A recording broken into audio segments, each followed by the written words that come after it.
This is the all-new BMW R12 nineT.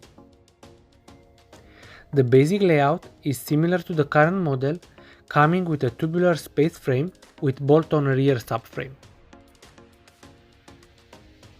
The front wheel is linked to an upside-down fork with dual disc brakes and 4-piston calipers.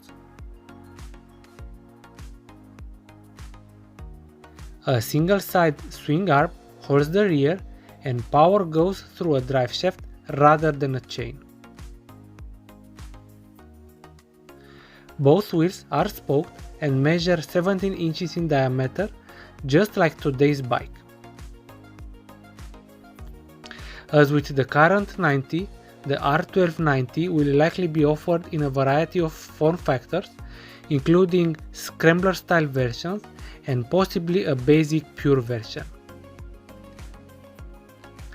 And, as you may have guessed from the 12 in the name, the engine is a 1.2 liter unit that makes around 110 horsepower and 90 pound-feet of torque. The prices are expected to start from $12,000.